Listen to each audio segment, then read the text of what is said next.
December 2020. Outside Coventry Crown Court, Coventry, the United Kingdom. A grandmother speaks to the media at the end of what was a lengthy trial regarding her grandson. I think they are cold, calculating, systematic torturers of a defenceless little boy. They're wicked, evil. Arthur was the light of my life. He wasn't just my only child, he was my best friend. Never did I imagine he would have been taken from this world so early in his life. But if Arthur could ask for one final thing, it would be that he was remembered for his superpowers. That was what I will always remember for, his superpower. And Arthur's superpower was his smile.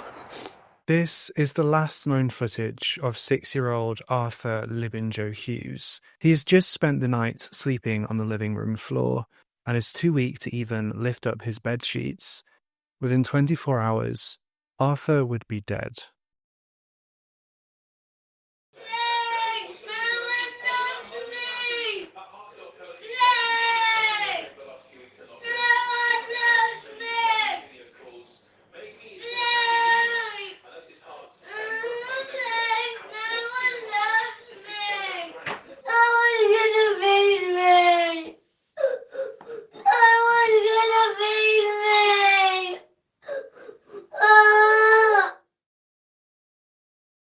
A 6-year-old boy is subjected to utter cruelty at the hands of his father and stepmother. Concerns about Arthur's welfare were flagged to the police and social services multiple times leading up to his death.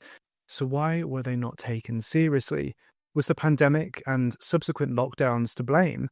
And why did the system set up to protect him fail him so catastrophically? But before we explore this case any further, my name is Joshua Miles and I cover lesser known true crime cases from all corners of the world here on my YouTube channel. If that's something you think you'd be interested in, then please subscribe to this channel so you don't miss out on any true crime cases. With that being said, let's dive straight into the case of Arthur Labinjo-Hughes. Arthur Labinjo-Hughes was born on the 4th of January 2014 to parents Olivia Labinjo-Hughes and Thomas Hughes in the Birmingham area of the West Midlands of England. The relationship between his parents had been rocky at best. They hadn't been married when they had brought Arthur into the world. Arthur's father, Thomas Hughes, was reported to have been a, quote, loner at school, and that he had only had one girlfriend prior to meeting the woman who would become Arthur's mother, Olivia Labinjo-Hughes. It had also been reported that Arthur's father had been easily manipulated, something which it is implied Arthur's mother Olivia took advantage of. Olivia would be absent for long periods of time, occasionally failing to return home, which left Thomas to solely look after Arthur. When Arthur had been a 1-year-old, 2 months prior to his 2nd birthday, his parents Thomas Hughes and Olivia Labinjo-Hughes split up. As a toddler, Arthur lived with his mother Olivia. Now, at some point in the years that followed splitting up with Thomas Hughes, Olivia met a man by the name of Gary Cunningham at an alcohol awareness course. The pair entered into a relationship together despite them both struggling with alcohol use disorder and mental health challenges. Olivia and Gary's relationship had been violent. In June of 2018, Gary Cunningham assaulted Olivia during what was officially reported as a domestic abuse incident. It's important to note that Arthur had not been present when this incident had occurred. This incident prompted a Children in Need assessment by Birmingham Children's Trust, though it concluded that no further action was needed to be taken. Social services did, however, recommend that Olivia seek support from other agencies. It was this incident that marks the beginning of a summer of abuse within this relationship. In August of 2018, Olivia alleged that her partner Gary Cunningham had spiked her drink with an antipsychotic drug that had, quote, knocked her out for 36 hours. It's unclear what this drug was, and any further information about this event has not been released. In September of 2018, Gary Cunningham had been drinking heavily, and for reasons unknown, he punched Olivia on the back of her head numerous times and spat on her. In November of 2018, it was reported that Olivia began to use cocaine. It had also been in that month when Gary Cunningham had gotten drunk again and had smashed the back of Olivia's head head with a stone. Towards the end of November, Olivia claims that Gary had anally raped her. In a separate incident, Gary subjected Olivia to a physical assault, which actually saw Olivia stabbing Gary in the arm in order to make him release her from a chokehold. It's important to note that Olivia would later claim that she'd been sexually abused by her childminder's teenage son when she'd been aged between 5 and 7 years old, and that she'd only told her mother about this in January of 2019. The incident that had resulted in Olivia stabbing Gary in the arm temporarily brought their relationship to an end, as I would hope it would, though the breakup hadn't lasted. Before long, Gary Cunningham would stay over at Olivia's 2 or 3 times a week, and the incidents of physical assault sadly continued. Screenshots from Olivia's mobile phone showed an image of a bruise to her lower back that had been taken in February of 2019. It isn't stated whether this bruise had been inflicted by Gary Cunningham, but given the established pattern of domestic violence within their relationship, it is a possibility. On the 22nd of February in the afternoon, Olivia had been drinking alcohol. At 8:30 p.m, Olivia and Gary had been sitting outside the block of flats in which they lived, waiting for Gary to pick up some cocaine. Olivia would later claim that she had not wanted to go back into the flat with Gary, but that they did end up back in there. Inside the flat, the pair drank more alcohol. In the early hours of February 23rd, a fight broke out between the couple, and Olivia had been screaming during it. Hair scrunchies that were subsequently recovered from the kitchen floor, alongside a dented kettle, which was later recovered from the flat, supported this testimony of a massive fight taking place. According to later reports by Olivia, in the early hours of the morning, Gary Cunningham pinned her to the bed with his right arm before raping her. Olivia would also state that she did not recall whether this incident had happened in relation to the fight that had happened at around 2 a.m. Finally, Olivia recalled Gary coming up behind her, twisting her left arm and smashing her chin on the sink. Olivia would also later claim that she had not knowingly taken any cocaine that night.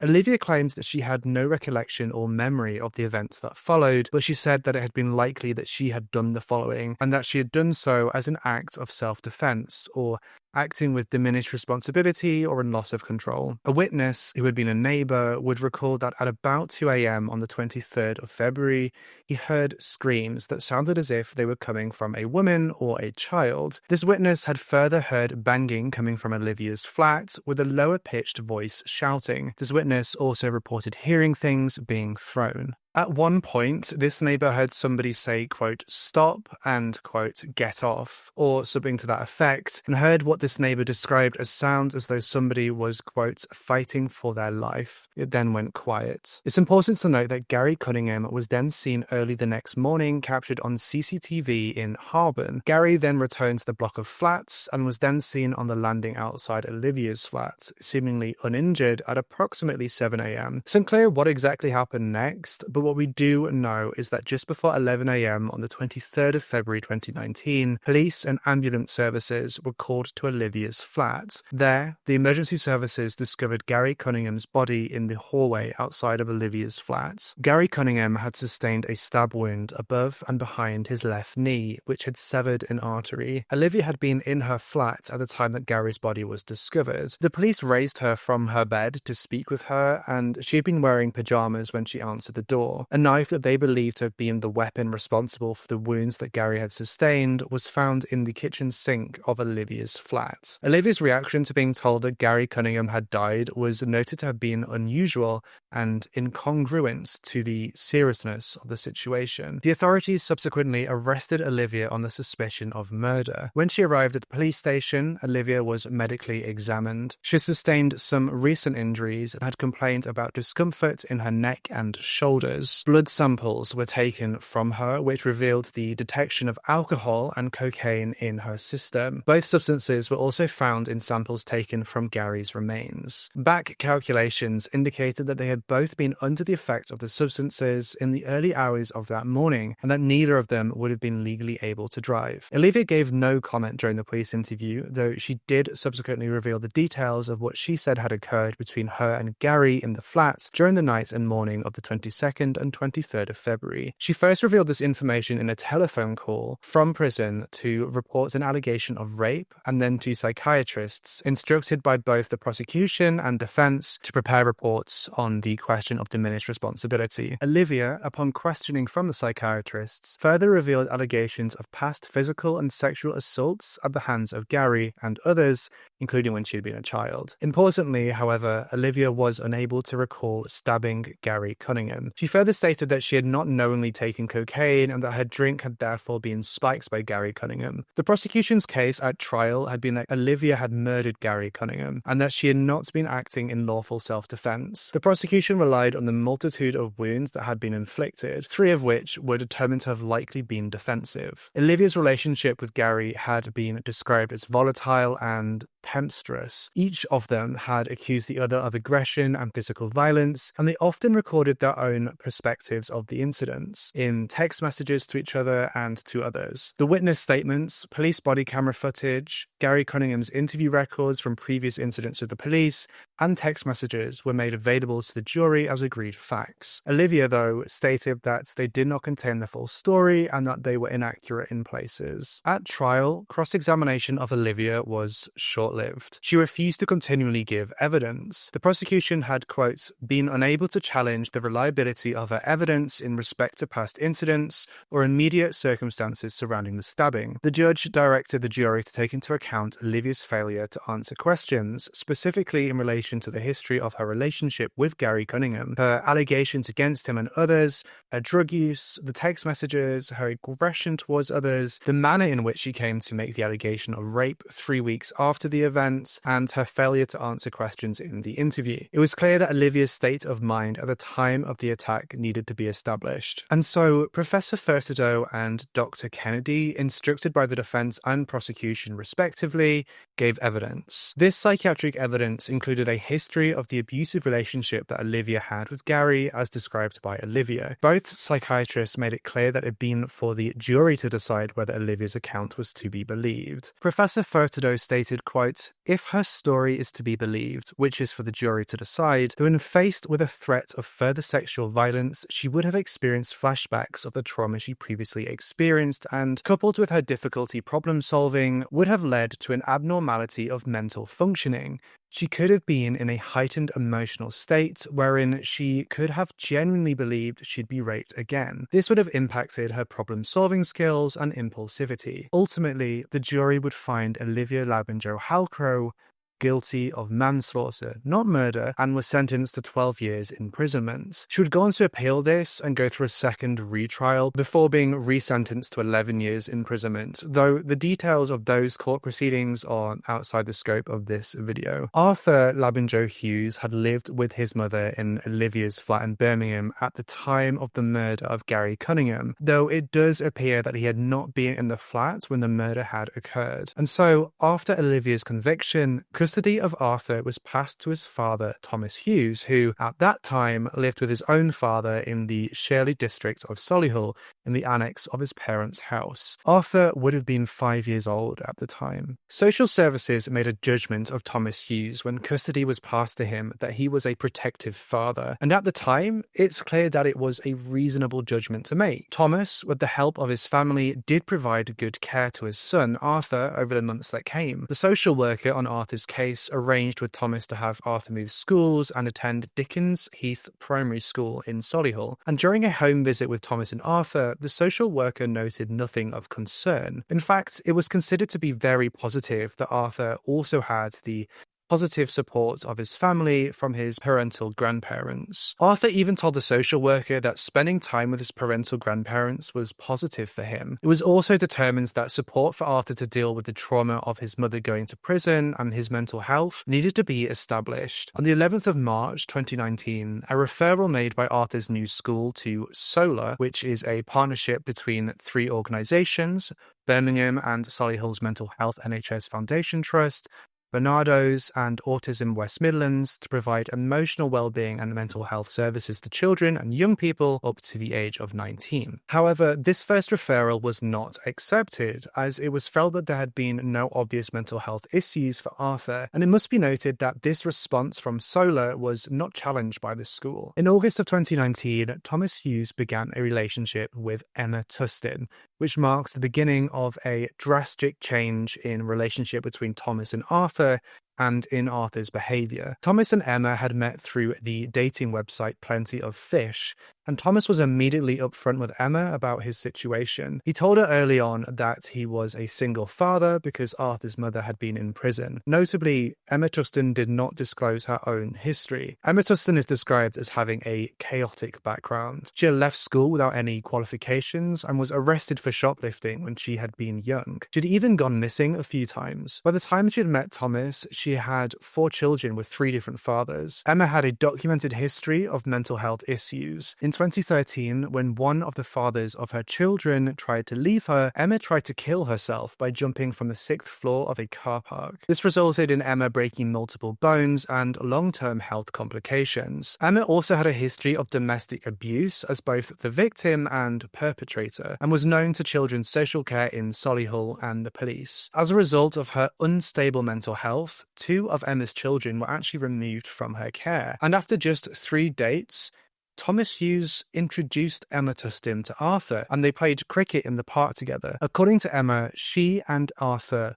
were, quote, friends straight away. In September of 2019, Arthur returned to school after the summer break. There, a teaching assistant by the name of Sarah Terrell stated that she had no concerns about him during those first few days back, though it had been at some point during the month of September when Arthur found out that his mother had been in prison because she had, quote, done something bad. Up until that point, it had been agreed that the story to tell Arthur had been that his mother Olivia had been away with the army, which made sense considering that she had previously served in the Territorial Army. As September came to an end, Arthur began to form a close bond with his uncle, who noticed that Arthur's behaviour had, quote, changed quite a bit. This uncle stated that Arthur had become more anxious at being told off, and that he had noticed that Thomas Hughes had become a lot stricter. This newfound strictness was demonstrated by an incident that had occurred that September, where Thomas had fought with Emma Tustin because he had bought Arthur a Subway sandwich, and Emma thought it was an unnecessary treat. It had been in October of 2019 when Thomas Hughes had introduced Emma Tustin to his family. Thomas's mother, Joanne Hughes,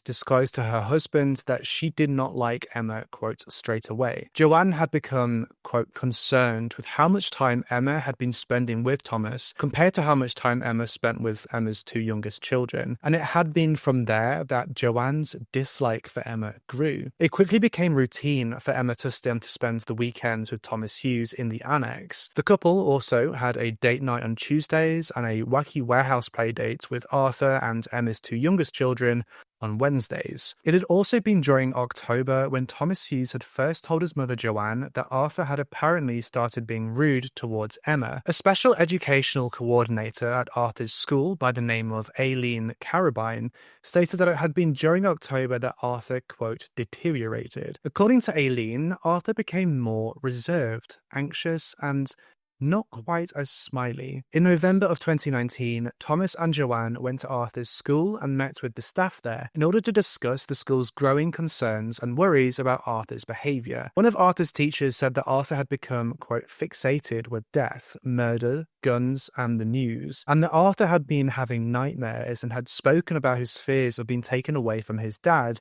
disappearing, or even his dad killing him, which is absolutely horrifying in hindsight. It had also been in November of 2019 when Emma Tustin had fallen pregnant with Thomas Hughes' child for the first time. It's important to note that this pregnancy had not been planned, and unfortunately Emma Tustin would later suffer a miscarriage whilst at the Hughes family home. It had been in December of 2019 when Olivia Labinjo-Hughes, Arthur's mother, made an application to the courts in which she requested to have contact with Arthur. During the school's Christmas production, Arthur had had become upset when the baby was taken out of its crib in the nativity scene, which was a notable incident with no explanation at the time. It had also been in December when Emma Tustin and Thomas Hughes had planned to move in together. This was despite Thomas's mother Joanne telling them that it was a, quote, very bad idea. By the time New Year's had come around, tensions had been high. On New Year's Eve, Thomas had what was described as a massive argument with his father, Chris Hughes. Chris believed that Thomas was always, quote, going on at Arthur for little things. Thomas argued back that Arthur had been rude to Emma and had hit her son. It was later that New Year's Eve when Thomas Hughes dropped to one knee and proposed to Emma Tustin in the annex of his parents' house. Understandably, his family were upset to learn about this engagement, as they found out not from being told by the newly engaged happy couple, but from a Facebook post. In January of 2020, Thomas took Arthur to see his GP, his local doctor, due to his growing concerns about Arthur's behaviour. Now, after listening to Thomas's concerns about Arthur, this doctor did not give a diagnosis, but he did advise Thomas to encourage Arthur to talk about his mother more. This encouragement to talk about his mother was also made at school by Arthur's safeguarding lead, Michelle Hall. She would note that it had been in early 2020 that Arthur had actually told his friends that his mother had been in prison and had even played a game about it. Michelle stepped in and, without wanting to discourage Arthur from talking about his mother, redirected Arthur to speak to her about it rather than the other children. The following month, in February of 2020, Emma took Arthur with her to go get her hair done at the home of one of Emma's friends. This friend would later state that Arthur was made to sit at a children's table with his hands on his knees and not move at all while he was there. It had been in March of 2020 when Thomas had taken Arthur to see Kerry Forsyth Benson, who was a practitioner at CAMS, the Children and Adolescent Mental Health Services, at Bishop Wilson Clinic in Birmingham. When speaking with Kerry, Arthur expressed his concerns and worries about his father, Thomas, leaving and not returning. Arthur appeared to have been physically fine. Kerry concluded that Arthur didn't have any mental health issues at this time, as his, quote, anxiety and, quote, aggressive play fighting had reduced. On Sunday the 22nd of March 2020, Mother's Day in England, Emma Tustin would claim that Arthur had ruined Mother's Day by ripping up a sentimental photograph and card. Apparently, Arthur had become upset that morning after he had offered to make breakfast for Emma Tustin for Mother's Day, and she had refused his offer due to his behaviour. It had been the very next day, on Monday the 23rd of March 2020, when life as it was known came to a standstill in the United Kingdom. Good evening. The coronavirus is the biggest threat this country has faced for decades, and this country is not alone. And that's why we've been asking people to stay at home during this pandemic. And though huge numbers are complying, and I thank you all, the time has now come for us all to do more. From this evening, I must give the British people a very simple instruction.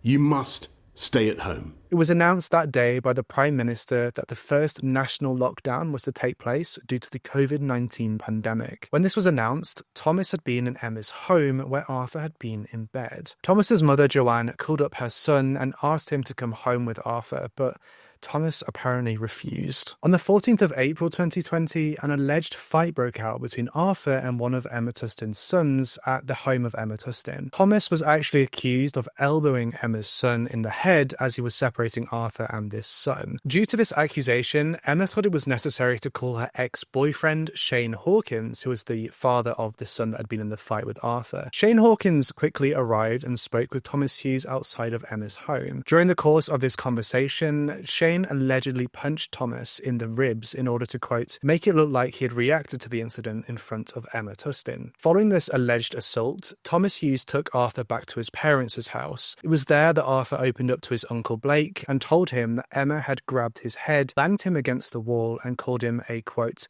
horrible, ugly brat. Joanne Hughes, Arthur's paternal grandmother, then noticed several bruises that Arthur had sustained to his back. Filled with concern, Joanne proceeded to take several photographs of the bruises. When she mentioned them to Thomas, he dismissed the idea that Emma Tustin had been the one responsible for the bruises, as Thomas claims that Arthur had changed his story about what had happened. Whatever the case, Thomas took Arthur back to Emma's home on the 16th of April. Joanne did ask Thomas to leave Arthur with her just for a few few more days, but Thomas refused to do so. And when he did, she made the extremely difficult decision to file a report with social services. It's important to note that on the 16th of April, the government in the UK extended the lockdown for at least 3 more weeks. On Friday the 17th of April 2020, the Solihull Council Social Services made a home visit to Emma Tustin's home. The lead caseworker was Jane Kavanagh, a family support worker. Angela Scarlett Coppage accompanied Jane on this visit. Angela had previously worked with Emma Tustin when she had still been in that relationship with Shane Hawkins. Jane Kavanagh, the lead caseworker, would later state that they were told that Arthur and Emma Tustin's son had been in a fight with one another. This fight involved a boxing glove set and had ended in both children being hurt. Jane Kavanagh would also later state that she could only see a, quote, faint bruise in the middle of Arthur's back. And according to Jane, both of the boys had indicated to her that they were, quote, very happy and very safe, but that couldn't have been further from the truth.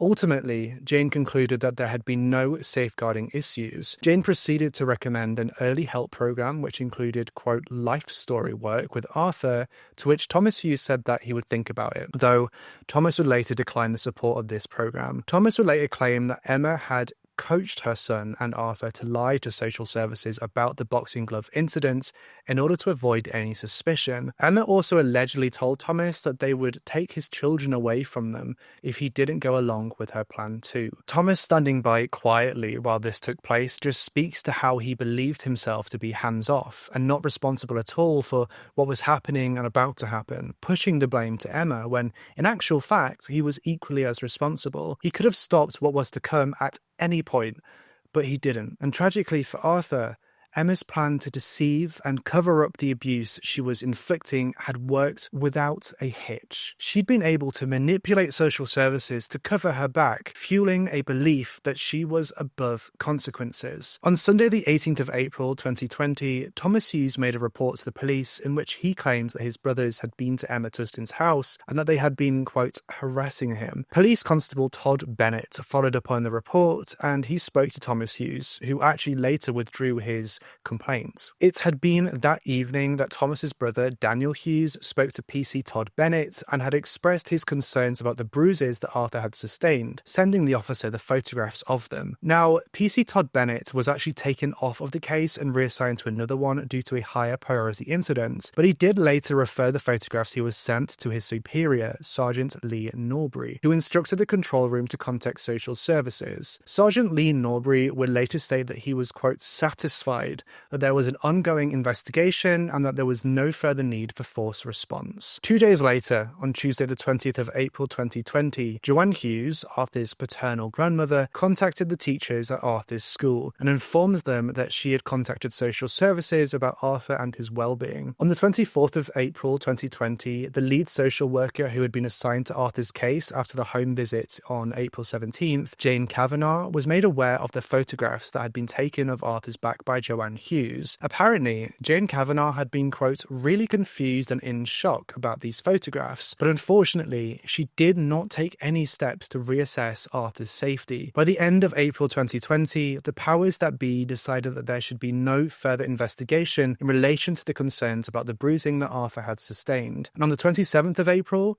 Arthur's case was closed by Children's Social Care. It's important to note that Arthur's school, after being contacted by family the week before and given Arthur's new home address, Emma Tustin's address, did reach out to Thomas Hughes at the end of April. They offered him support strategies from the school's lead for social, emotional and mental health, or SEMH, after he spoke to them about struggling with Arthur's behaviour. And Thomas ended up confirming with them that he would take them up on the offer of a school place for Arthur when the school reopened in June. As May came around, and as the lockdown was in full swing, Arthur's home life had progressively become worse. It was by this point that Arthur was being made to stand in the hallway of Emma Tustin's house for hours and hours on end as a punishment for alleged bad behaviour. And throughout this, mobile phone records showed that Emma Tustin was regularly texting Thomas Hughes about Arthur's behaviour whenever Thomas left the house. These texts included audio recordings with more than 200 voice notes detailing Arthur's crying while enduring abuse. In these recordings, you can hear Arthur calling for his grandmother and uncle. In one clip, he says repeatedly, quote, "Blake,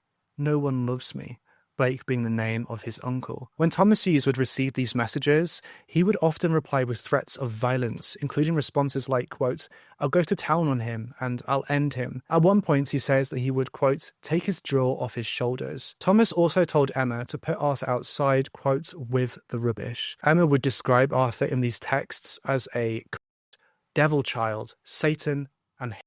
It would later be stated that their use of this language demonized Arthur. It turned Arthur into something evil and less than human, which allowed them psychologically to treat him in a way that was less than human. Thomas Hughes would describe his own son as a weasel and little prick. In one consequential message, Emma Tustin told Thomas, quote, "I want you, but I don't want him." It was also evident in these messages that Arthur's fear of both Emma Tustin and his father, Thomas Hughes, was growing. On one recording, he cried, quote, "Daddy's going to throw me out the window." By the time May of 2020 was coming to an end, Arthur had been moved out of the bedroom that he shared with some of Emma Tustin's children and had been made to sleep on the living room floor. Arthur would have to sleep there even if Emma's children had been sleeping elsewhere and their beds were free. On Monday the 8th of June 2020, Arthur's school reopened and continued their classes. Arthur was expected to return back to school as Thomas had confirmed Arthur's place at the school just over a month ago for when it reopened. Thomas told the school that his son Arthur had had a bad night's sleep and that he would send them in the next day, though Arthur would never return back to school. As the days went by and as Arthur still didn't go to school, Thomas told the pastoral support coordinator at the school that he had been worried as Arthur had lost weight and he wouldn't eat and that he might faint, which was why he was being kept home from school. Now, one of the strange things about Emma Tustin's home had been the fact that they had set up internal CCTV cameras which captured the goings-on inside the home, and this CCTV footage proved valuable in the later court proceedings in this case. They told the true story of what was going on behind closed doors. Unfortunately, no CCTV footage was available before the 12th of June 2020. Emma Tustin and Thomas Hughes would later claim that they had installed a, quote, spare camera in the living room in order to monitor Arthur's behaviour. On Friday the 12th of June 2020, this CCTV captured Arthur being forced to stand in the hallway for over 14 hours. The footage showed that as Arthur stood there in the hallway, Emma Tustin ate McDonald's with her son in the living room. That evening, she even texted Thomas and complains that she had to pause her TV show, Coronation Street, on account of Arthur making too much noise. Emma lay cozily under a duvet on the sofa while Arthur stood by the door in the hallway for 14 hours and 19 minutes that day. The following day, on Saturday the 13th of June, the footage showed Arthur being forced to stand in the hallway for almost 12 hours. On the few occasions that Arthur would appear on the living room camera, Thomas Hughes would slap him around the head while Emma grabbed him by the scruff of the neck and marched him back to the hallway. That Saturday, Emma Tustin and Thomas Hughes spent time in their back garden hot tub and had ice creams on their sofa, all while Arthur was being forced to stand in the hallway. And don't forget that Arthur would have to sleep on the living room floor too, at night. The next day, on the 14th, Arthur was forced to stand there for almost 11 hours. Arthur had been wearing a fleece onesie that he'd been told to wear 2 days prior on the Friday. Arthur would wear this same onesie up until his death. On the 15th, he was made to stand for 6.5 hours. Emma was captured on the living room camera, waking Arthur up at 7:06 a.m. by ripping his bedding out from underneath him on the living room floor, which caused him to stand up and cry. That morning, Emma Tustin had a hair appointment, which she took Arthur along with her to. This appointment had been at her hairdresser's house, Catherine Milhench, who ran her business from her home. The hair appointment lasted for 6 hours or so, and the entire time, Arthur was made to stand by the doorway. Catherine Milhench, the hairdresser, would later state that Emma Tustin, quote, aggressively shouted at him throughout the day. Towards the end of the appointment, Thomas Hughes showed up, and according to Catherine, when he arrived, he grabbed Arthur by the scruff of the neck, told him off, and called him a, quote, little cunt.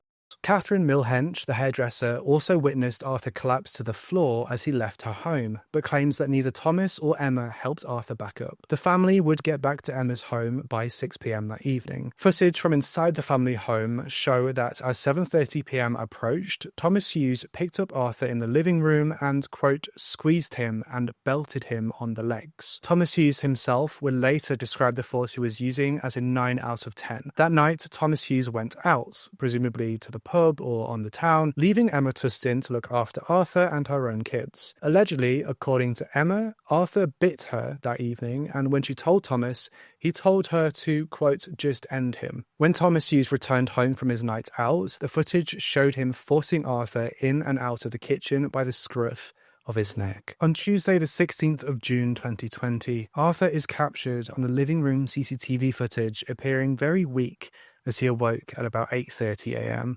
struggling to drag his duvet out of the room. Emma Tustin actually had to return to her hairdresser's home, Catherine Milhench, in order to have her hair finished off that morning, and she brought with her Thomas, Hughes, and Arthur. According to Catherine Milhench, quote, Arthur went back and forth, being shouted at by his dad and stepmother, like a game of tennis. At one point, Catherine later stated she had heard Arthur screaming, which saw Emma tell her that Thomas was, quote, pressure pointing him because it hurts. At some point during their hair appointment, Catherine's partner, Tobias, actually secretly gave Arthur a drink of water. Catherine's partner would later describe Arthur as, quote, gaunt, malnourished, and a poor little kid who was broken. By the time 1 p.m. came around, Thomas Hughes, Emma Tustin, and Arthur had returned to Cranmore Road, which was where Emma Tustin's house was, and by 2 p.m. Emma had been upstairs doing her eyebrows. According to her, it was as she was doing so when Arthur threw himself into her bedroom door,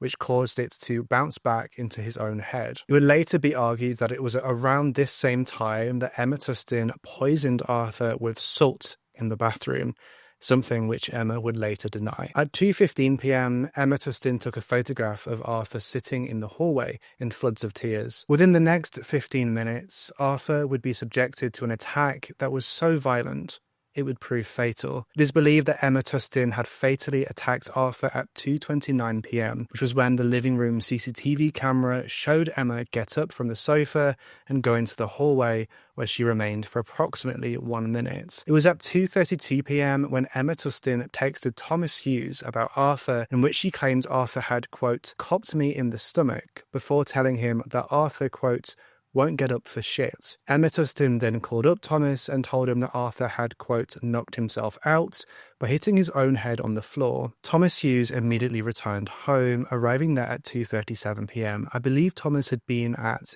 a nearby supermarket, a Sainsbury's, when this had occurred, so he hadn't been in the house. It must be noted that a call to 999, the emergency services here in the UK, was not made until 12 minutes after Emma had allegedly attacked Arthur at 2:42 p.m. The emergency services were very quick to arrive at Emma Tustin's home, and they rushed Arthur to Birmingham Children's Hospital. As the doctors assessed Arthur's injuries, Emma Tustin and Arthur's father Thomas had both stayed behind at the house to answer the police's questions, instead of going with Arthur to the hospital to be by his side.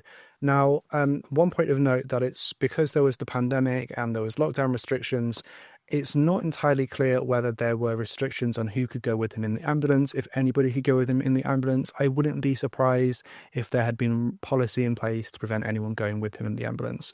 The main point here is that they didn't get in the car and drive to the hospital themselves.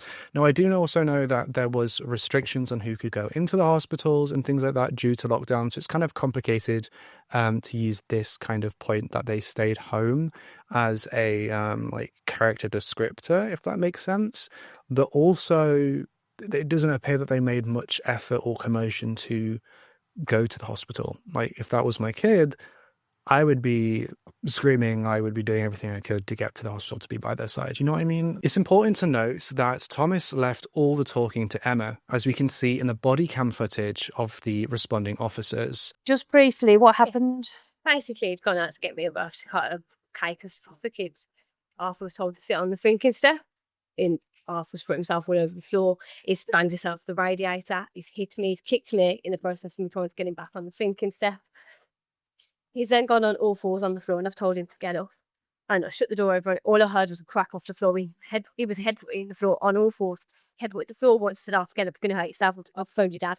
He went, "I don't care." At that point, he was fine. And then he dropped his head again as I've tried to bear hug him and pick him up, and he headbutted the floor 3 times. Here on his cough. Roundabout. The door was shut, so if you go in, I'll show you. Because it's probably about here his head was. But Okay. it's concrete, there's no underlay under that. But he banged his head 3 or 4 times. Obviously, then went and picked him up. He'd knocked himself unconscious. I picked him up, put him on the sofa. poured water in his mouth. So you come in, he's banged his head 3 I or 4 was in the times living room, here. the kitchen, then I've sat down in the living room and You he heard- for himself on the floor. Then you heard him banging his head. His head. So what did you do? I came out to him and told him to get up. He told me no. So I tried to bear hug him. I put my arms underneath him and pick him up. And he dropped and he banged his head enough 3 times off the floor. And as I picked him up, he hit me and he kicked me as I was trying to get him up. And then what? So, and you went, I picked him up off the floor, yeah. tried to put him on the stairs just to get him to, but his head's obviously going out, so I put him straight on the stairs. Okay. I've got to phone an ambulance. So he's unresponsive. Look, I can tell you, look, the last 6 months, he's battered both more kids. He's smashed this house to pieces. He's battered his dad. He's hit me. When I tried to get him off the floor from headbutting the floor, he headbutted me and he kicked me and he's hit me. Yesterday we went to my friend's house. He pushed me down 5 stairs. You're not my real mum, I hate you. They get my mum to kill you, he said. And even so, I've done my best for that kid. I tried to get him off the floor. Now, it is important to note that Thomas did end up going to the hospital to be by Arthur's side, whereas Emma stayed at home. But that same evening, both of them, Emma Tustin and Thomas Hughes, were both arrested on suspicion of causing grievous bodily harm with intent. Emma Tustin was arrested at the family home at 7:09 p.m. and taken to Coventry Central Police Station before being taken to Aldbury. Thomas Hughes was arrested at Birmingham Children's Hospital at 7:30 p.m. that same evening. 10 hours after Arthur was admitted to the hospital, at 1 a.m. in the morning of the 17th of June 2020, the doctors made the impossible decision to withdraw his life support. Arthur had sustained what was described as a catastrophic brain trauma, with 130 more unexplained injuries. The investigation into what was claimed to be a household accident transformed into that of a murder inquiry, and Emma and Thomas were sticking to that original story that Arthur had purposefully and repeatedly struck his own head against a concrete floor. But why did Emma act the way she did? Why was she so okay with abusing Arthur? What was her motive? And why did Thomas, who was once described as this protective father by social services, allow this to happen? Why was he complacent before eventually even joining in on this abuse? Emma Tustin's abuse of Arthur was characterized by a disturbing lack of empathy and a willingness to inflict pain and suffering on a defenseless child. There was a confluence of factors that contributed to her actions, including a desire for control, resentment towards Arthur, and a sadistic enjoyment of his suffering. The judge that would preside over this case would later describe Emma Tustin as a, quote, manipulative woman driven by self-preservation, a willingness to lie and deflect blame in order to protect herself. He further stated that Emma Tustin desired the financial and emotional support that Thomas Hughes provided, but had found Arthur to have been an unwelcome burden. These observations pointed to a motive rooted in selfishness and a desire to maintain control over her relationship with Thomas Hughes and their household dynamics. Arthur, in her eyes, represented an obstacle to this idealized life, prompting her to exert control through abuse and eliminate the perceived threat to her happiness. Emma Tustin's actions went beyond mere punishment or attempts to discipline Arthur. The nature and severity of the abuse, including salt poisoning, starvation, and repeated physical assaults, indicated a level of cruelty that transcended attempts at control and discipline. The evidence suggested a possible element of sadism in her behavior, deriving pleasure from Arthur's pain and suffering. This is further evidenced by her recording Arthur's distress and her callous inaction as he lay dying, not seeking immediate medical help. In fact, when she tells the police what happened on that body cam footage, she tells them that Arthur had banged his head once, then banged his head another 5 times. If Emma was able to count how many times Arthur was banging his head, why didn't she try to keep him from doing so? Why did she let that happen multiple times? As soon as one happened, why didn't she step in and prevent that from happening? Further, she avoids using the name Arthur when speaking to the police, referring to him using just pronouns. She's giving a clear indication of distance, identifying herself and her own role as a caregiver, but she did not demonstrate any form of close relationship. Thomas Hughes' transformation from a seemingly protective father to an accomplice in his son's abuse represents a tragic failure of parental responsibility. While initially perceived as a, quote, protective factor for Arthur, Thomas Hughes' judgment became clouded by his relationship with Emma Tustin, leading him down a path of complacency and ultimately his active participation in the abuse. The judge in this case would later assert that Thomas Hughes' quote, infatuation with Tustin obliterated all love for his son, highlighting the powerful influence Emma Tustin wielded over him. This suggested that Thomas Hughes prioritized his relationship with Emma Tustin above his son's well-being, dismissing or overlooking warning signs of her abusive behavior. From the research in this case, it's indicated that Thomas Hughes may have possessed inherent vulnerabilities that made him susceptible to manipulation. His history suggested a pattern of passivity in relationships, potentially leaving him ill-equipped to confront Emma Tustin's increasingly abusive behavior. His initial complacency might have stemmed from a desire to preserve the relationship, gradually succumbing to Emma Tustin's influence and adopting her abuse tactics. Thomas Hughes's descent into abuse was not solely a passive process, don't get me wrong here. It doesn't absolve him from his part and responsibility in the torture and death of his son. Evidence that would be presented in the trial, including text messages exchanged between Thomas and Emma, revealed that he actively encouraged her violence, culminating in his chilling directive to, quote, just end him. This indicated a conscious decision to participate in the abuse, abandoning his parental duty to protect Arthur and instead becoming an active agent in his suffering. Now, it was clear that Emma resented Arthur's presence in her home and desired a life with Thomas where she was free from the, quote, trouble that Arthur posed. Arthur's presence was a constant reminder for Emma of Thomas's previous relationship with Olivia. Removing Arthur from the picture would solidify her position as the primary female figure in Thomas's life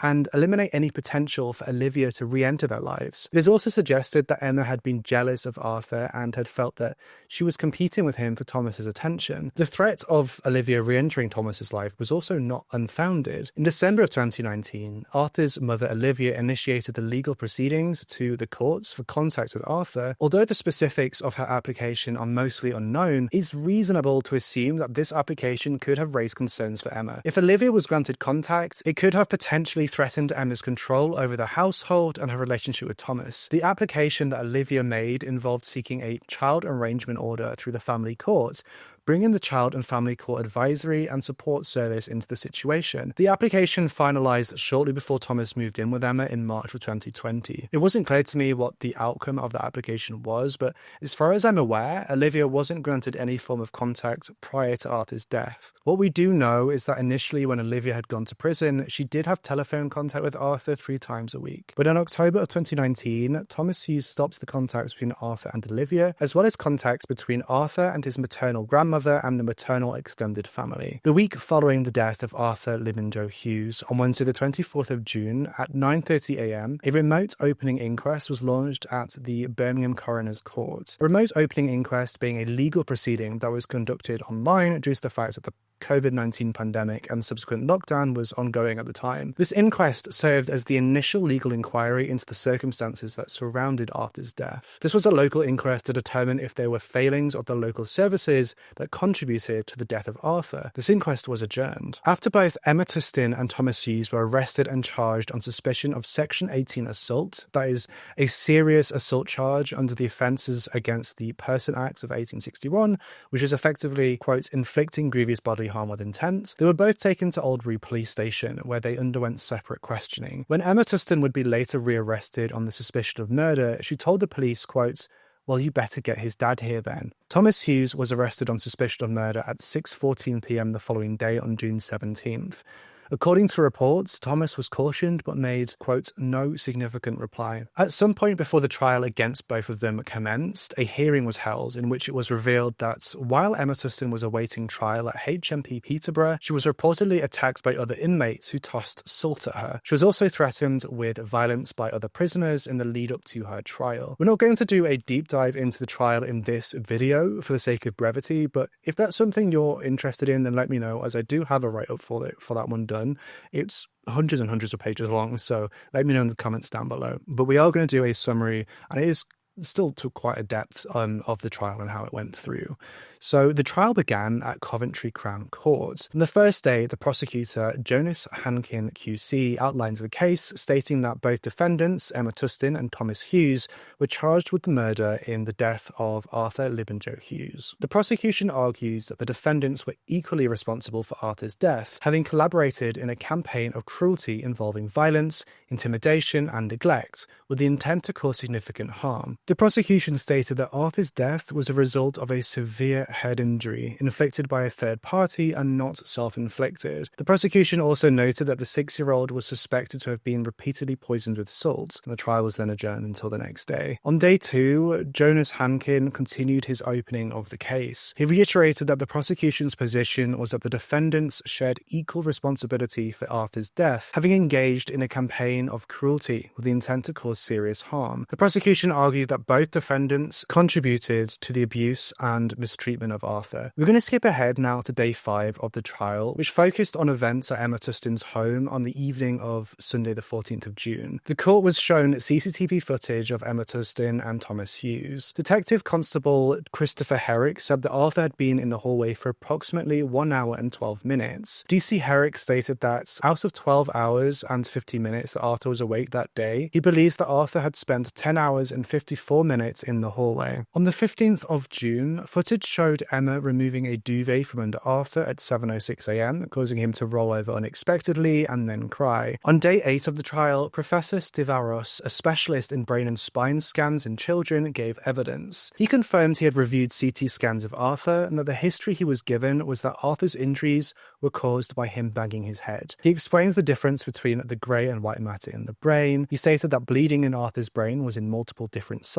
He said that the multilocational subdural bleeding was more in keeping with a shaking injury than an impact. On day 9 of the trial, we saw Dr. Roger Malcolmson, a consultant pathologist, provide his expert testimony. He stated that Arthur appeared slim but adequately nourished, weighing 20 kilograms. Internally, there was bruising in the scalp and subdural bleeding. He noted that Arthur's right kidney was larger than expected, while the left kidney was very small and non-functional. He said that the thymus organ in Arthur's chest was severely atrophied, indicating prolonged physical stress, which he said can be a result of repeated and sustained abuse. Dr. Malcolmson ruled out metabolic or toxicological findings as the cause of death and stated that high sodium levels and a blood clot were not the cause. He concluded that the pattern of bruising was consistent with inflicted injuries and that there was severe blunt force trauma to Arthur's head, with the possibility of a shaking mechanism. He noted that the level of force was severe. He stated it was more likely that Arthur was repeatedly poisoned with salt than having been given a single dose. He said he did not believe Arthur self-inflicted his injuries and that there was a consensus view among experts that this was the case. The cause of death was a head injury, likely from impact with acceleration and deceleration. He said that salt poisoning and dehydration might have reduced Arthur's ability to resist an assault. He also stated some of the impacts to Arthur's head could have been self-inflicted in isolation, but it was unlikely that they all were. He said it was most likely that the injuries to Arthur's head occurred at the time of the incident that caused his collapse, specifically the injuries to his eyes. Dr. Malcolmson stated that he did not see signs of gross neglect aside from the bruises, but noted that the forensic pathologist would be better placed to comment. He said that the condition of Arthur's thymus was indicative of something that had happened in the more distant past. In response to questions, he said it was possible, though highly unlikely, that Arthur poisoned himself with salt. He also stated that a blood clot was likely caused by a combination of dehydration and high sodium levels. Dr. Malcolmson said that a combination of impact and shaking would account for Arthur's injuries, and that resuscitative shaking would not have caused his injuries or death if carried out responsibly. On day 10, Dr. Daniel Duplessis, a consultant neuropathologist, testified about examining Arthur's brain, spinal cord, and pituitary gland. He confirmed Arthur suffered a hypoxic ischemic brain injury and a similar injury to his spinal cord. He noted that the swelling in Arthur's brain was not significant on admission, but became substantial by the time of his examination. He also stated that the bleeding in Arthur's brain strongly pointed towards a non-accidental inflicted head injury. Dr. Plessis describes an isolated nerve fiber injury in Arthur's brain, which happened 1 or 2 days before the other head injuries, and a cerebral vein thrombosis, or blood clot, in the major brain vein, which predated the 16th of June by 2 to 3 days, caused by dehydration and raised sodium levels. He stated that Arthur suffered a fatal traumatic head injury leading to cardiorespiratory arrest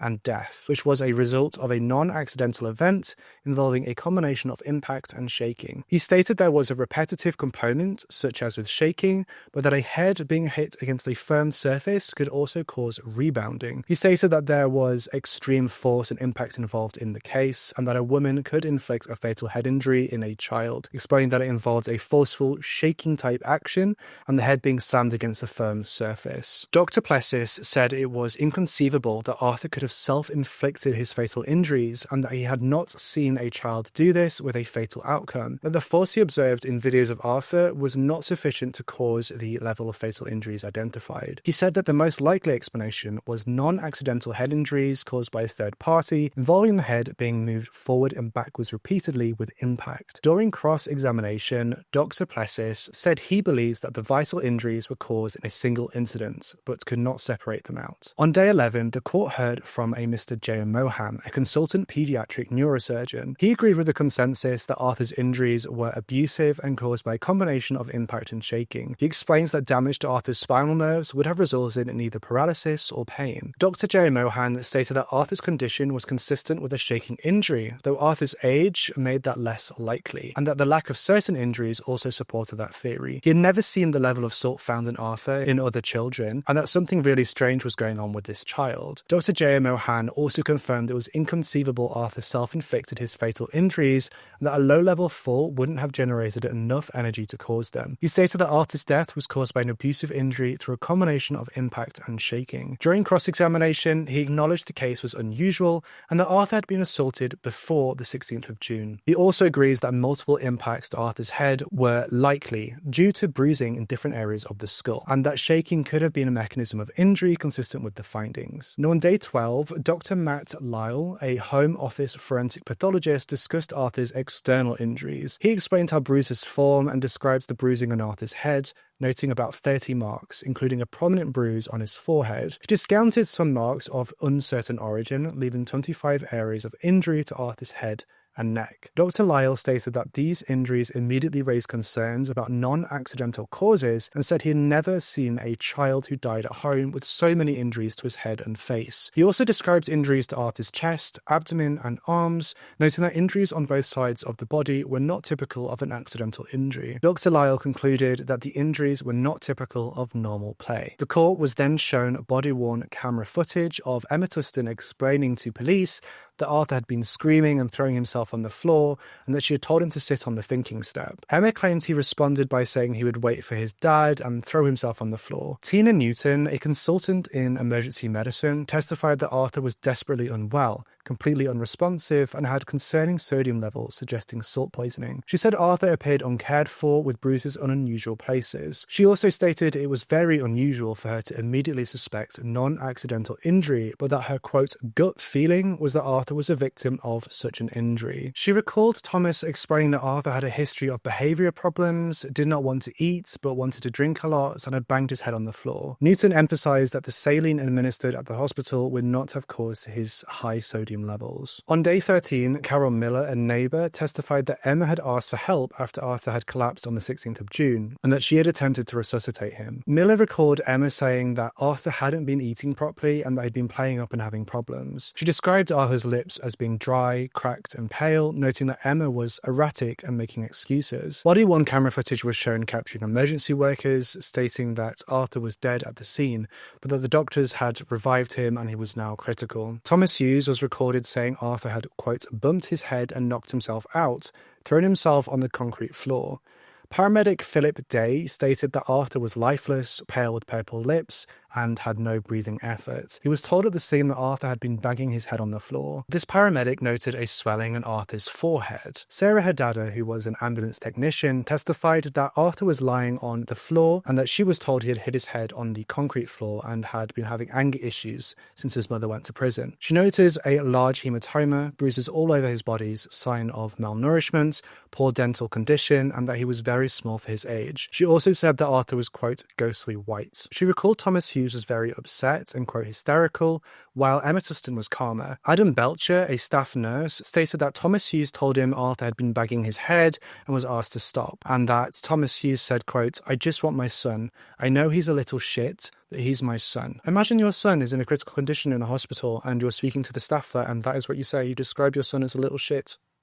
What do you mean? Adam Keeley, a clinical support worker, testified that Thomas said Arthur was, quote, better off. On day 15 of the trial, Joanne Hughes, Arthur's grandmother, testified that Arthur was initially nervous, disliked strangers and loud noises, but evolved into a happy, well-rounded child. She described Arthur as energetic, who loved playing in the garden, especially football and cricket, and was happy to play with his toys alone or with others. On day 16, Daniel Hughes, Thomas Hughes' brother, testified that he disliked Emma Tustin and her extensive reaction when Arthur did not say thank you for some sweets. He also said he did not like the way she spoke to Arthur. Daniel said he told Thomas that if Emma stayed in his life, she would make Arthur miserable. He said that after social services found no issues at Emma Tustin's home, there was a family meeting on the 18th of April 2020, after which he contacted the police about Arthur's safety, but the police said they visited and advised them that they would be arrested if they returned to the address, and the police did not follow up on the photos he sent of Arthur's injuries. He also noted that he heard Emma Tustin snap at Arthur on separate occasions. Daniel Hughes said that Emma's tone was cold, aggressive, and full of contempt when speaking to Arthur, and that her eyes were fixed on him. On day 18, Angela Scarlett Coppage, who was a family support worker, testified that Emma Tustin had OCD about tidiness,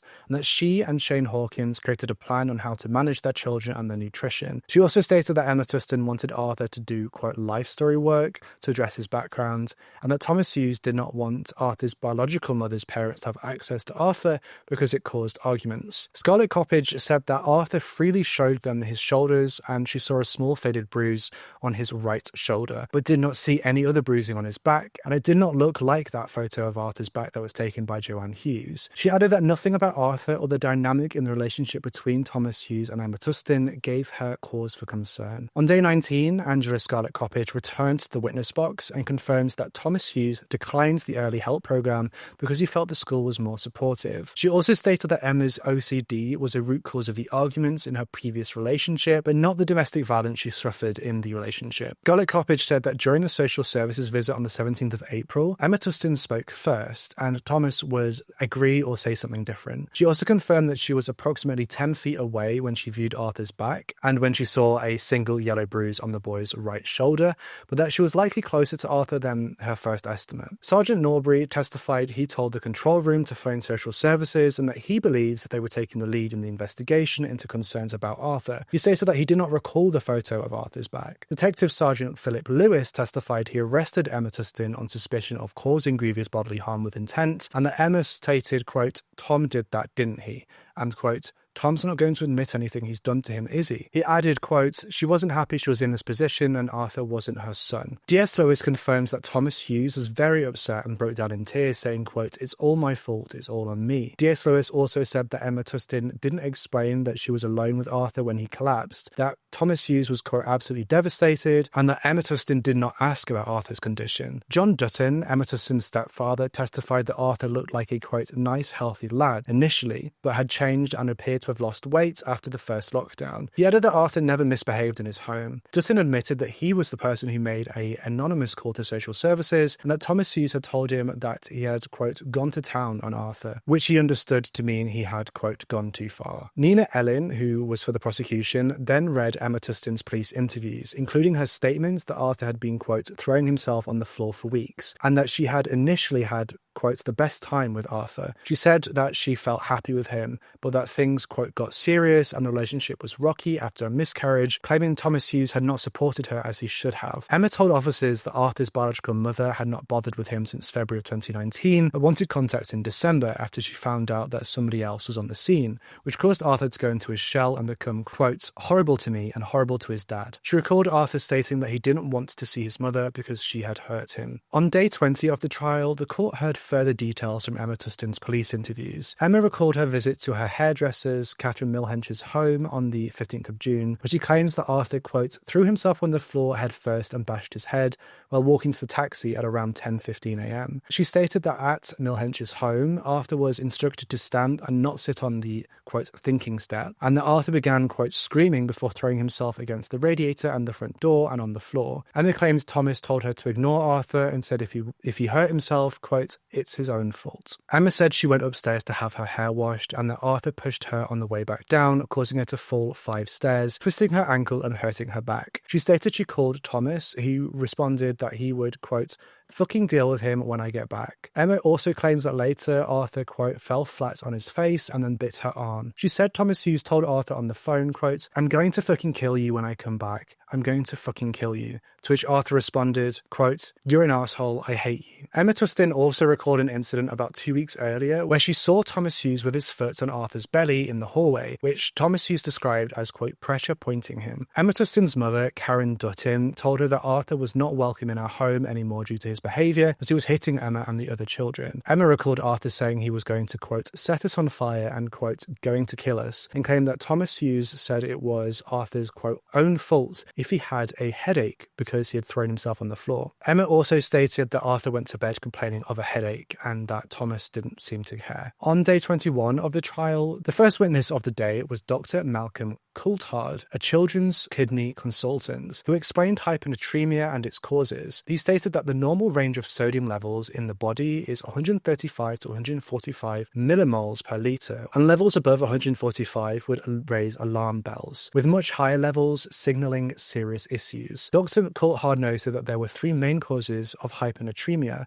dehydration, kidney abnormalities, and rarely salt poisoning. He explains the function of the kidneys and confirms that while Arthur's left kidney was smaller and non-functioning, his right kidney had compensated, ensuring overall normal kidney function. Despite this, Arthur's body would have been able to regulate salt and water balance. Dr. Coulthard stated that Arthur's sodium levels, which were over 180 millimoles per litre for 7 hours in the hospital, could only be explained by ongoing salt poisoning. He also estimated that the minimum amount of salt ingested by Arthur was 34 grams, and this amount was likely consumed 2 to 3 hours before the first measurement. Under cross-examination, Dr. Coulthard ruled out dehydration as a cause of Arthur's sodium levels and agreed that a combination of repeated doses of salt followed by a large dose on the last day was possible. He also noted that high salt levels would have made Arthur irritable, and the ingestion of salt would have led to vomiting within the first half hour to an hour. Further stated that Arthur's low vitamin D levels were a sign of malnutrition, not kidney malfunction. Dr. Coulthard also stated that Arthur was likely salt poisoned by someone and that he could not have been deceived by the large amounts of salt, and that seizures could have been a consequence of salt poisoning. He concluded that Arthur would have survived the salt poisoning if not for his head injuries. On day 22, consultant paediatrician Dr. Sarah Dixon also gave evidence, stating that before lockdown, Arthur was a healthy child without any pre-existing conditions and had normal kidney function. She also confirms that Arthur did not have a neurodevelopmental disorder and was academically able at school. Dr. Dixon agrees that Arthur's injuries were not consistent with domestic accidental trauma, and his weakened condition may have made him less able to tolerate an assault. In cross-examination, Dr. Dixon agreed that the incarceration of Arthur's biological mother would have had an emotional impact on him. She also acknowledged that using a, quote, thinking step as a parenting technique was not cruel if used appropriately. Dr. Dixon confirms that by the 15th of June, Arthur had become unwell due to limited water intake and that he may not have eaten because his food was salted. On the 23rd day of the trial, the prosecution presented the agreed facts,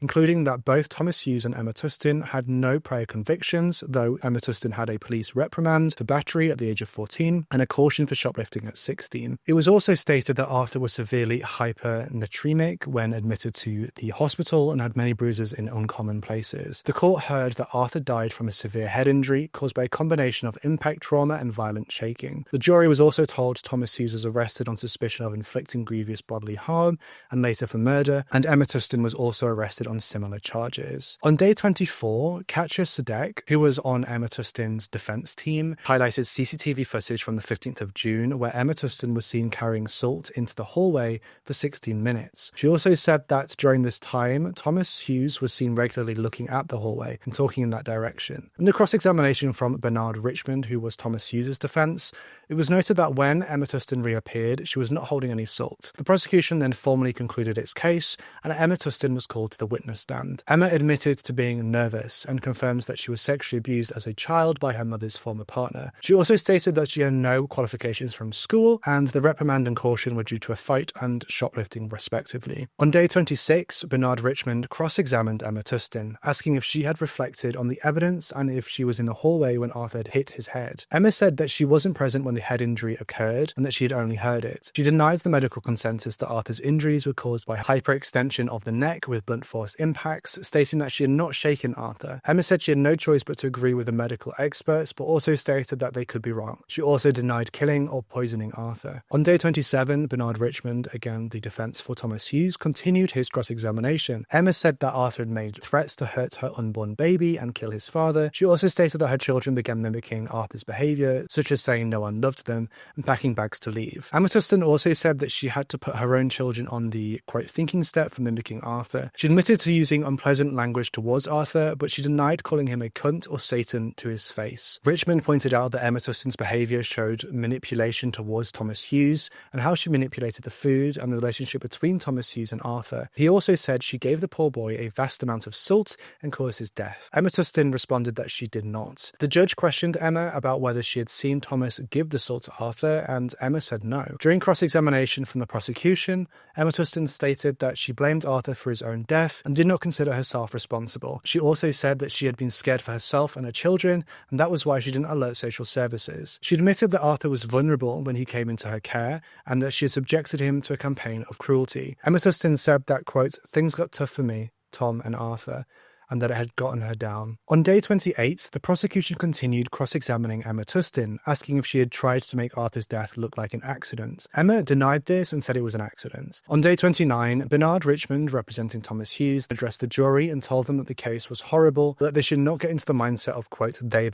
He stated that there were two separate trials going on and that they should hear Thomas Hughes' side of the story. Day 30 of the trial was largely uneventful, as Thomas Hughes' defense counsel was revealed to have been suffering from symptoms of COVID-19, and so the trial was adjourned, awaiting test results, and continued then on day 31 of the trial, which was when Bernard Richmond, representing Thomas Hughes, continued his examination-in-chief of his client. Thomas stated that by mid-May, he frequently heard screaming and crying when he was away, but when he returned home, Arthur would be quiet. Thomas stated that he believed it was a standoff between Arthur and Emma Tustin, with Arthur not getting his way. Thomas admitted that in retrospect, he was not effectively coping with Arthur, but at the time, he thought he was trying to do the right thing. He also said that he was struggling during lockdown due to being out of work and not earning any money, as he always felt he needed to provide for Arthur. Thomas said his relationship with Emma was strained, but he still believed he loved her. He described Emma as temperamental. Thomas also said that he had stopped listening to the audio recordings that Emma sent him. Thomas claimed his text message saying he would, quote, just end him was meant to convey that he would end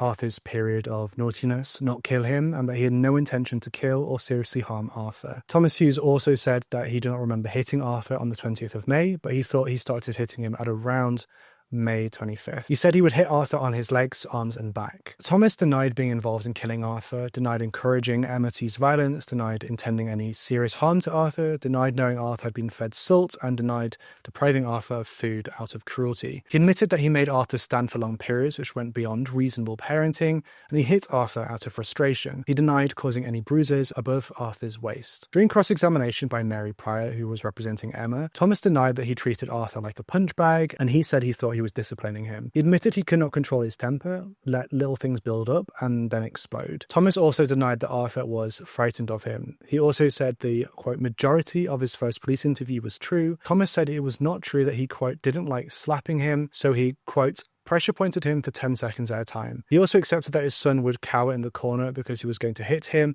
and he had sometimes missed Arthur and hit the wall or vacuum. He also denied that Emma wanted to call an ambulance after Arthur's collapse, and said he asked Emma 3 times to call for an ambulance. On day 33 of the trial, Thomas Hughes was cross-examined by the prosecutor. Thomas said that due to his previous difficult relationship with Olivia Labinjo-Hughes, he valued Emma Tustin's love and attention because she assured him she would be the opposite of Olivia, showing him love and attention. He denied he valued Emma over Arthur from the very start, but he had admitted that he probably did towards the end. Thomas said he went back to Emma because when he asked Arthur about what had happened and Arthur changed his story 3 times, he felt like he had to apologize to Emma. Thomas claimed Arthur did retract the allegation of Emma assaulting him, but that he wished he had believed Arthur the first time. He said that he felt Emma's home was a good environment for Arthur because he would be around children of his own age. He said he believed the bruises to Arthur's back were caused by Emma Tustin's son, and he was assured it would not happen again. Thomas admitted that he did not take his parents' concerns about Arthur, quote, on board, because he saw the social services report as, quote, an attack on his parenting. He said he didn't tell social services about the bruises because he didn't have the opportunity to explain it alone. He also said he was scared he would be accused of, quote, overthinking, and that he had been told that there was nothing wrong with Arthur. Thomas claimed Emma coached the children into making up a story that Arthur's injuries were caused by play fighting with boxing gloves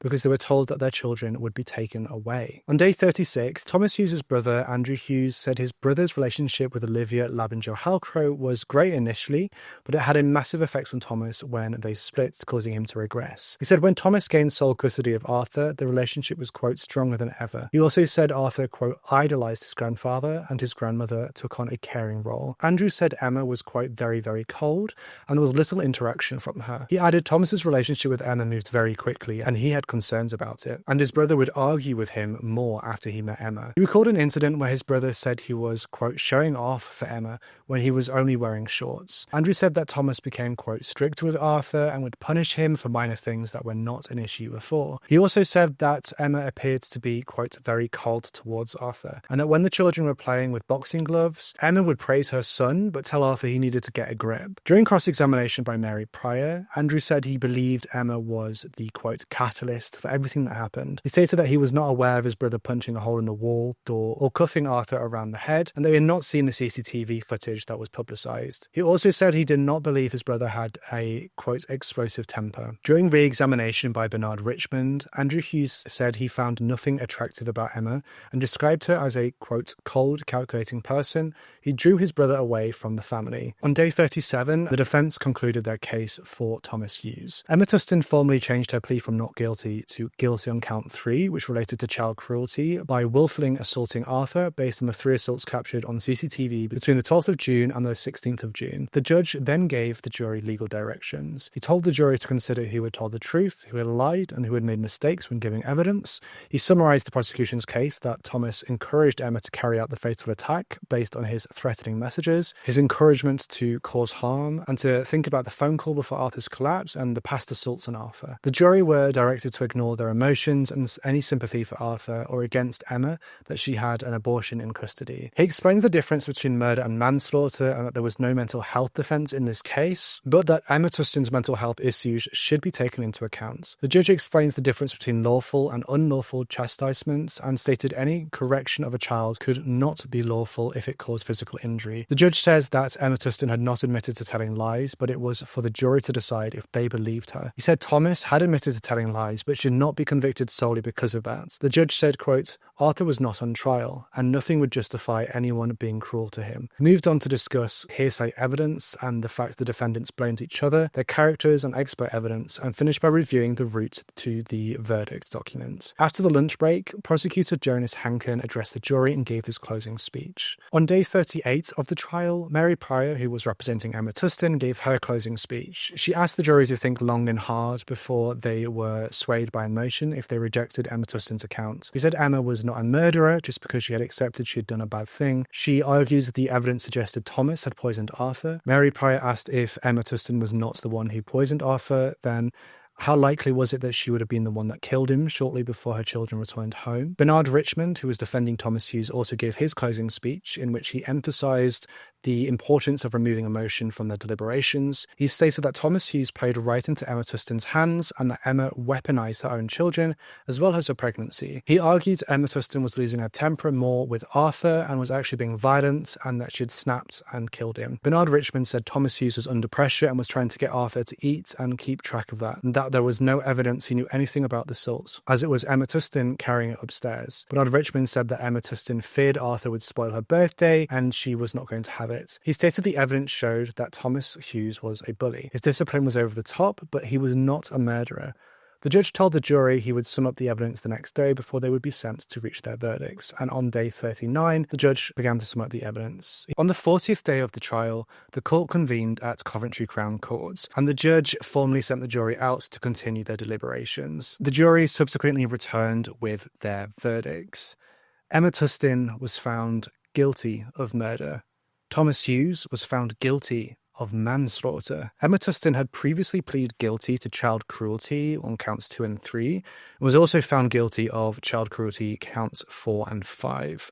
Thomas Hughes was found guilty of child cruelty counts 2, which was standing in isolation, and counts 3, which was assaults. but not guilty on counts 4 and 5, which was deprivation of food and drink and salt poisoning. Following the verdicts, the judge thanked the jury, acknowledging the case had been difficult both factually and emotionally. He commended the jurors for their diligent attendance and close attention to the evidence. The judge also stated his intention to exclude them from future jury service for the rest of their lives, should they wish. He noted that the jury was impressed with Arthur's bravery and the fights that he had displayed in his final weeks, and they had taken him to their hearts. The court, along with a viewing court containing Arthur's relatives and the media, observed a minute of silence for Arthur. The legal proceedings concluded on the 1st of December 2021. The judge, during the sentencing at Coventry Crown Court, described the case as, quote, one of the most distressing and disturbing he had ever dealt with. He stated that neither defendant had shown any remorse, and the behaviour had been, quote, spiteful and sadistic. One of the most troubling aspects of the case, the judge added, was that Emma Tustin's own 2 children, quote, lived a perfectly happy life in that house, just yards from where Arthur was subjected to unthinkable abuse. In his sentencing remarks, the judge noted that Thomas Hughes' actions contributed to an environment where abuse was enabled and encouraged. He was complicit in the cruelty that Arthur suffered. The judge also highlighted the systemic cruelty designed to terrorise, degrade, neglect and harm Arthur physically and emotionally. The judge stated that both defendants consistently prioritised their own desires over Arthur's basic needs. The defence for Emma Tustin had argued that she had a difficult background, having been a victim of domestic abuse and suffering from mental health issues. The defence had stated that the difficult circumstances were a factor in her behaviour towards Arthur. In contrast, Thomas Hughes' defence had focused on how he was manipulated by Emma Tustin and how he was under a great deal of pressure due to her volatile behaviour. Ultimately, Emma Tustin was sentenced to life imprisonment with a minimum term of 29 years for murder, and Thomas Hughes was sentenced to 21 years for manslaughter. Both were also sentenced for child cruelty. The sentences reflected the severity of the crimes and the profound impact on Arthur. Following the trial and sentencing of Emma Tustin and Thomas Hughes, there was considerable public outcry. The case had garnered national attention, and the sentences handed down were met with a mix of relief that justice had been served and outrage that such horrific abuse could occur. The public's reaction was also influenced by the graphic details of Arthur's suffering, including the numerous bruises and injuries he sustained, as well as the prolonged periods of isolation, starvation and salt poisoning that he was subjected to. The Attorney General's Office, or AGO, confirmed on the 4th of December 2021 that the sentences given to Emma Tustin and Thomas Hughes would be reviewed under the Unduly Lenient Sentence, ULS, scheme. This decision came as a direct result of the considerable public pressure and concern that the initial sentences did not adequately reflect the severity of the crimes. The ULS review process allows for sentences to be challenged if they are deemed too lenient. The AGO had 28 days to complete the review and determine whether to refer the sentences to the Court of Appeal. The public's call for a review of the sentences also reflected a broader concern that the systems designed to protect children had failed Arthur. The details of how social services and other agencies had interacted with Arthur's case prompted significant public criticism, and rightfully so. The public reaction highlighted a deep-seated concern regarding the adequacy of child protection measures, and the public wanted to ensure that steps were taken to prevent similar tragedies from occurring in the future. The details that emerged during the trial, such as how concerns raised by Arthur's grandmother were not adequately investigated, only fueled that. In addition to the review of the sentences, there were calls for a more thorough investigation into the circumstances surrounding Arthur's death. On the 5th of December 2021, Prime Minister of the United Kingdom at the time, Boris Johnson, stated that the government would, quote, leave absolutely no stone unturned to determine what went wrong in Arthur's case. He acknowledged that it was, quote, difficult to read about the case, and he expressed the need to ensure that lessons were learned to prevent similar cases. I just want to say that on the tragic and appalling case of Arthur Labinjo-Hughes, I was, like many people, I found it very hard to read it, let alone to understand how people could behave like that towards a defenceless little child. And I must say that I'm glad that justice has been done, in the sense that they've both received tough sentences, but that is absolutely no consolation. And what we've got to make sure now is that we learn the lessons about that case. We look at exactly what happened, what else could have been done to protect that child. And it is early days, but I can tell you this, we will leave absolutely no stone unturned to find out exactly what went wrong in that appalling case. The Educational Secretary at the time, Nadim Sahari, also announced that he would be making a statement in the case to Parliament, and he announced a national review, stating that the government would, quote, not rest until we have the answers we need. This review was intended to be a single national effort to learn from the case and was described as an upgrade to the existing local review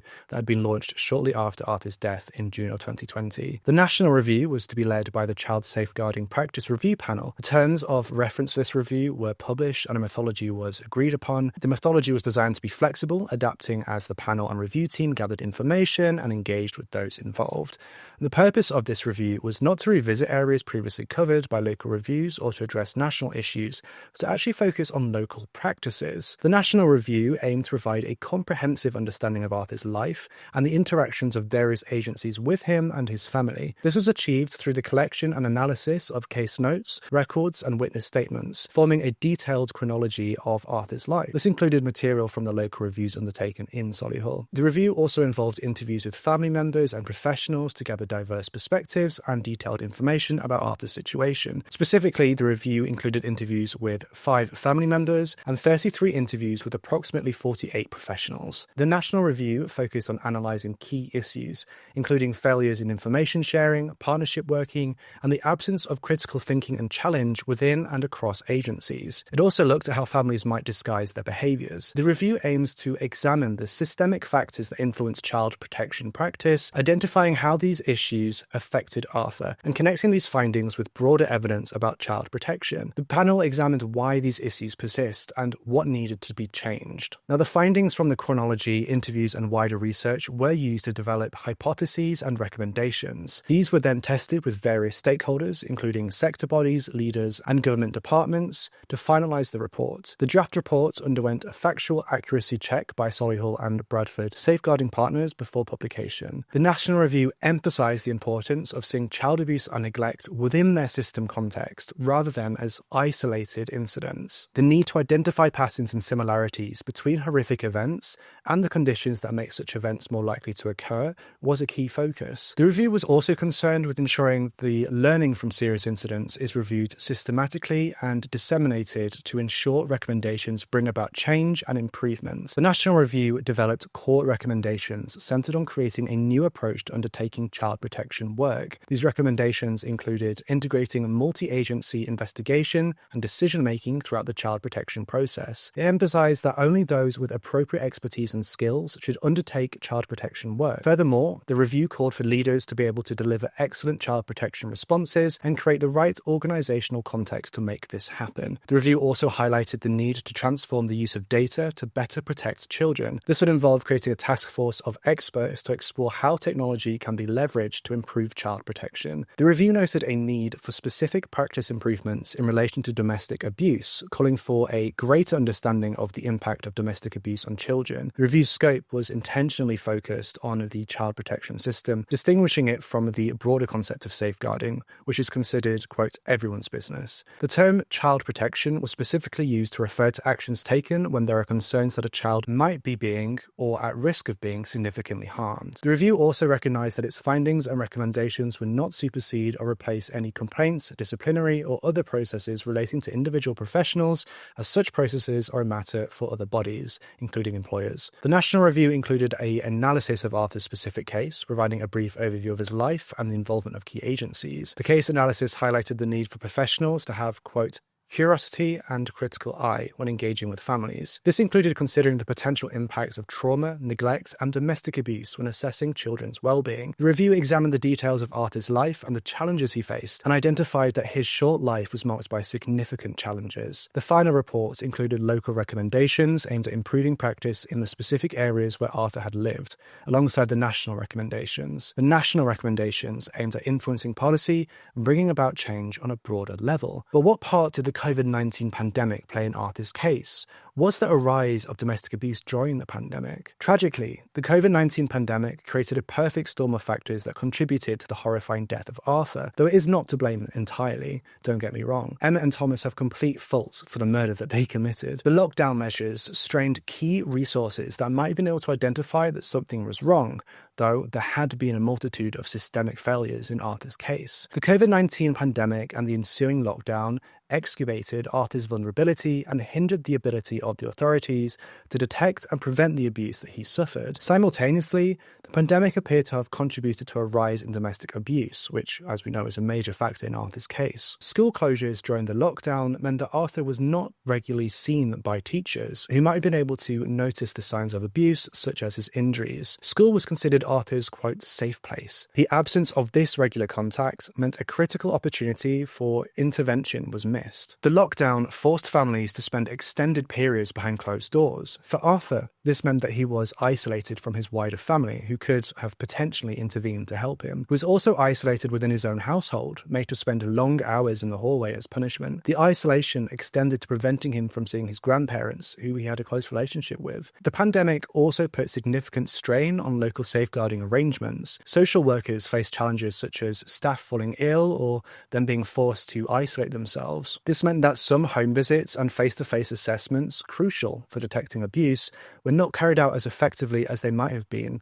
For example, the social workers in this case, with the bruises situation with Arthur, had to stand considerably far away from Arthur when assessing him. If they were able to get a lot closer, that might have helped them identify the abuse in this case. The local authority put critical incident arrangements in place, which were in the early stages of implementation when concerns about Arthur were reported. Adaptations made for COVID-safe practice resulted in fragmented managements and a lack of clarity about case-holding accountability. The shift to remote work also meant that police link officers were working remotely, which could have contributed to a less effective response to concerns raised. When social workers visited Arthur's home, they did not see him alone, which limited the opportunity to gain an accurate understanding of what he was experiencing. The police also failed to address the evidence in a photograph depicting Arthur's bruises, which could have completely changed the course of this case. The pandemic coincided with a rapid deterioration in Arthur's treatment. His father, Thomas Hughes, moved in with his new partner, Emma Tustin, at the start of lockdown in March of 2020, and during this time, the abuse Arthur suffered escalated in frequency and severity, and as we know, that included physical assaults, starvation, and psychological torments. Thomas Hughes admitted that Arthur took the, quote, brunt of his frustrations due to the lockdown and his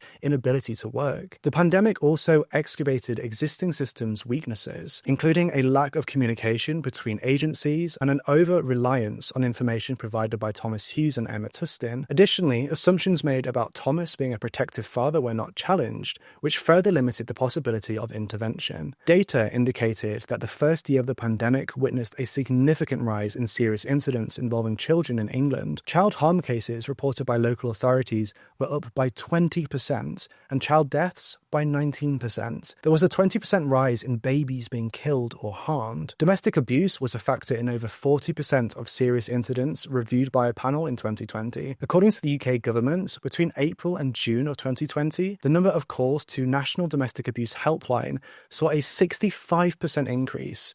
The Office for National Statistics, or ONS, reported that in mid-May of 2020, there was a 12% increase in the number of domestic abuse cases referred to victim support. Between April and June of 2020, there was a 8.1% increase in abuse from current partners and a 17.1% increase in abuse from family members, though there was a decline of 11.4% in abuse experienced by former partners, and that was according to a study by LSE and the Metropolitan Police. Now, as per usual, if you or someone you know has been affected by any of the topics discussed in this video, you can find a link to local resources and helplines in the description box down below. It's important to note that with regard to this case, initially Thomas Hughes was sentenced to 21 years in prison for the manslaughter of Arthur. The Attorney General's office, however, deemed this sentence to be unduly lenient and referred it to the Court of Appeals for review under the unduly lenient sentencing scheme. On the 29th of July 2022, the Court of Appeals increased Thomas Hughes' sentence to 24 years. And that's everything that I have for you in today's video. Don't forget to subscribe to this channel if you want to see more true crime content just like this one, and hit that bell icon to be notified when I post so you don't miss out on anything. Let me know in the comments what you thought about this case, and I have to say, it's good to be back. I have missed you all very much, and I'm hoping this year There's going to be a lot more content for you, and we'll see more of each other, a lot more. I hope you've all been doing well. I hope you've been thriving, and I hope you're doing the best that you can, because we all are trying our hardest, and that's what's important. And with all that being said, I will see you in the next case.